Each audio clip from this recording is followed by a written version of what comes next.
السلام عليكم ورحمة الله وبركاته. حياكم مولاي أحباب، أتمنى يا رب تكونوا بخير. أهلا بكم أحمد صالح وبلقاء جديد في صناعة المحتوى الاحترافي في برنامج مايكروسوفت باوربوينت. بلقاء اليوم رح نتعلم كيفية تصميم مخطط بياني لكن بنكهة الانفوجراف ومبني على الظل والإضاءة بطريقة بسيطة ونتائج مبهرة. لحتى ما أطيل عليكم أتمنى منكم التفاعل والدعم، ويلا لحتى نبدأ مباشرة بلقائنا المتميز لهذا اليوم.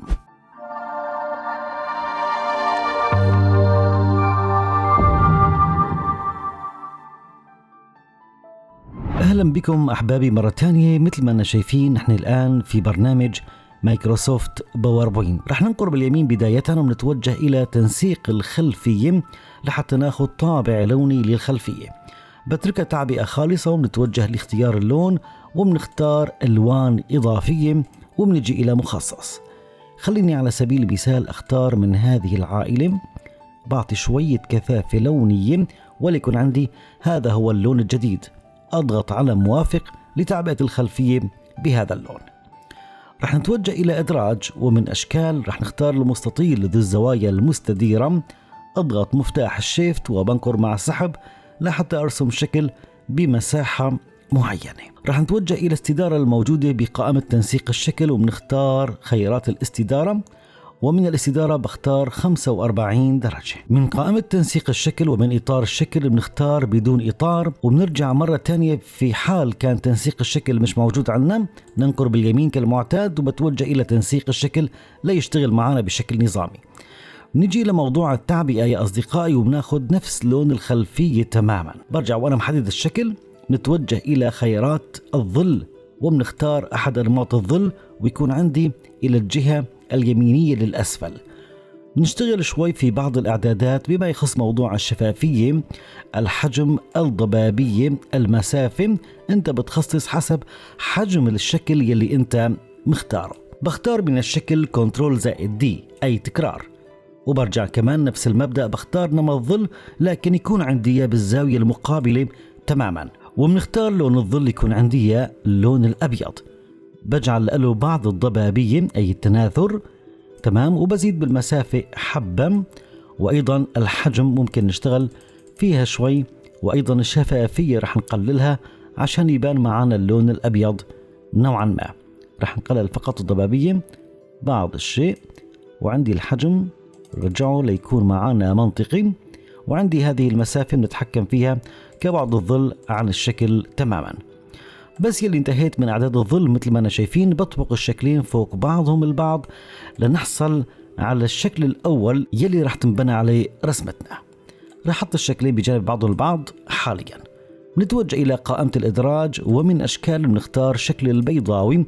اضغط مفتاح الشيفت وبنقر مع السحب لارسم دائرة تكون معاي بمنتصف الشكل تقريبا، ليس تقريبا بل هو تماما، يكون معاي بهذا الحيز نوعا ما. جميل. بختار لها بدون إطار وبجعل منها تكرار أي شكلين دائرتين. بجي إلى الشكل الخلفي ومن قائمة الشريط الرئيسي من نسخ التنسيق ومنطبق هذا التأثير على الشكل الأول أو الدائرة الأولى. نفس المبدأ باخذ الشكل الأمامي نسخ التنسيق ومنطبقه على الدائرة الثانية، ولو اسقطنا الدائرتين فوق بعضهم البعض راح يعطيني أيضا نفس التصميم كلوحة انفوجراف تماما. خلني أرجع أطبق الأشكال فوق بعض البعض، وإذا حبيت يكون الموضوع أجمل من هيك وأكثر دقة بحدد الشكلين ومن قائمة تنسيق بنختار محاذاة إلى الوسط وأيضا محاذاة إلى المنتصف. أنقر باليمين ومن تجميع بختار تجميع لحتى أعملهم جروب واحد. نفس الشيء بما يخص الدوائر، بحدد الدائرتين وبتوجه إلى قائمة تنسيق الشكل ومن محاذاة نختار محاذاة إلى الوسط وأيضا محاذاة إلى المنتصف. أنقر باليمين ومن تجميع نختار تجميع ليكون معي أيضا شكل واحد وأسقط الأشكال بهذا المكان بالضبط بالمنتصف لحتى نحصل على هذه الرسمة. نتوجه الآن إلى قائمة الإدراج ومن أشكال رح نختار الدائرة أو هو القوس من الدائرة، ليس الدائرة كاملة، دائرة جزئية. أضغط مفتاح الشيفت وبنقر مع السحب لأرسم مساحة معينة وليكن معاي بهذا الشكل، يعني هي تكون أكبر معاي من الدائرة الأصلية. أضغط كنترول مع الشيفت ونوسعها حبة إضافية عشان تبان معانا بالضبط. عندي هذه النقطة رح نرجعها للخلف نوعا ما حسب النسب انت رح تختارها، وبتكون عندي اياها البداية من هذا المكان تماما. بختار لها بدون إطار، والتعبئة تكون عندي اياها تعبئة متدرجة، رح ألغي لونين وأترك فقط لونين. ممكن إذا حبيت من خلال الزوايا أو هذه الزاوية إنك تغير بالاتجاهات للون القاتم واللون الكاشف حسب الظل والإضاءة يلي هو عندك.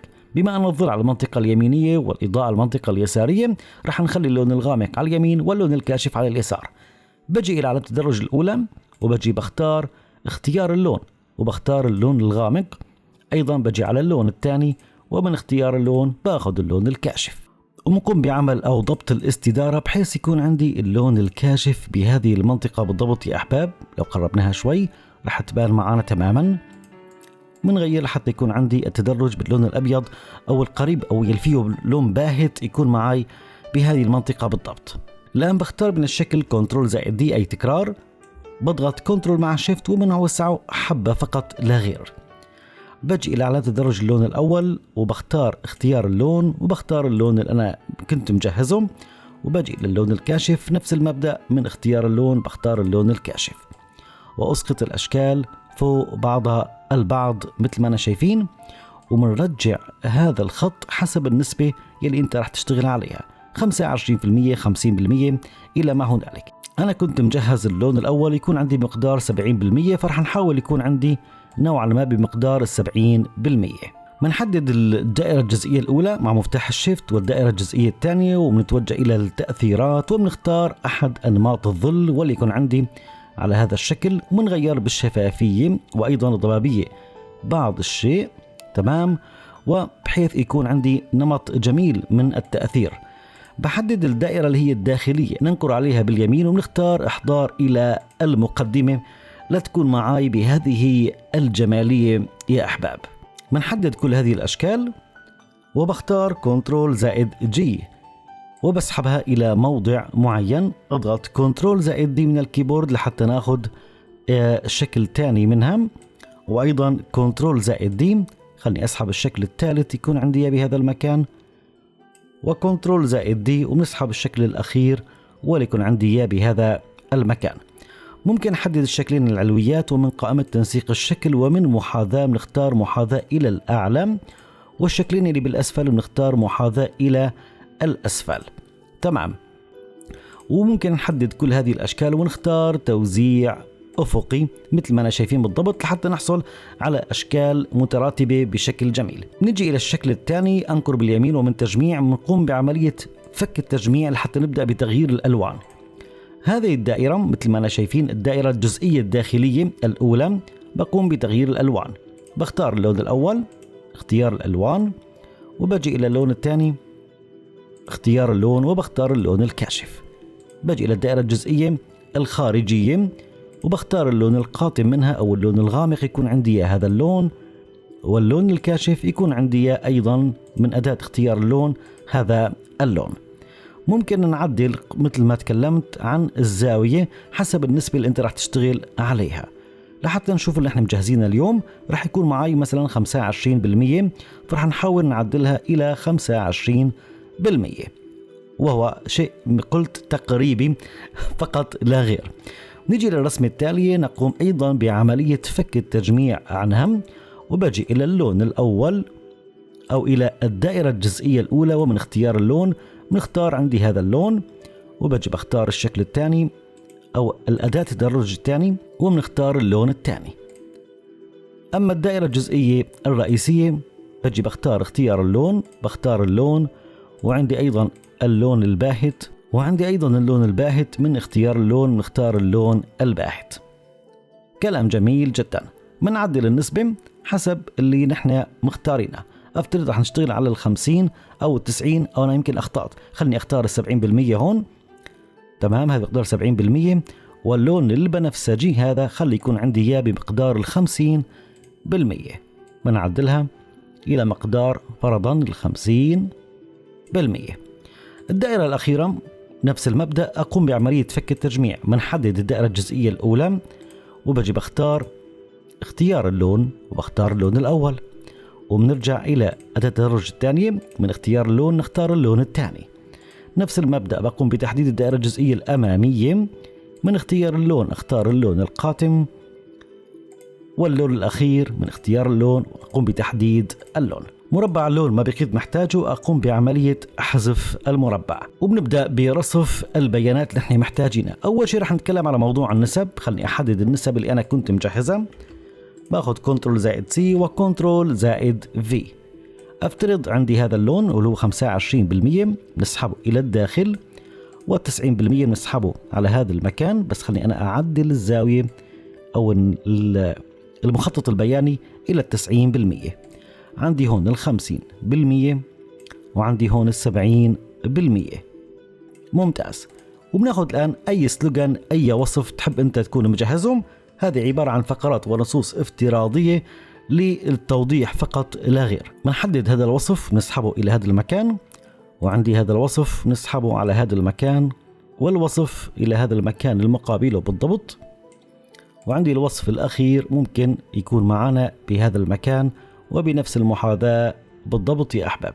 بقي معي موضوع العنوان. ممكن أحدد العنوان، بختار كنترول زائد سي وكنترول زائد في ليكون معنا العنوان بهذا الشكل. وإذا حبينا نستخدم الخرائط فالصورة حتكون موجودة ضمن الملف لحتى يعني تشتغلوا عليها بطريقة جدا جميلة وما تعذبكم. أنا رح إن شاء الله وتعالى أقدم لكم كل هذه المواد بملف مفتوح تماما. رح نغير اللون من قائمة تنسيق، ومن اللون بختار اللون الفضي بمعنى التبييض، وبختار شفافية للخريطة أنقر عليها باليمين، وبختار نقل إلى الخلفية. ولو شغلنا الآن عرضنا التقديمي رح يكون شريحتنا ومخططنا البياني بلوحة الإنفوغراف أو بنكهة الإنفوغراف بهذه الطريقة الجميلة والاحترافية وبأدوات جدا جدا بسيطة. أتمنى إن شاء الله أكون قدمت لحضراتكم الشيء الجميل والنافع واللائق فيكم كالمعتاد. فتكرما لا تنسوني من تفاعلكم والدعم، تجزوا عني كل خير، وألقاكم على خير ودمتم برعاية الله، والسلام عليكم ورحمة الله وبركاته.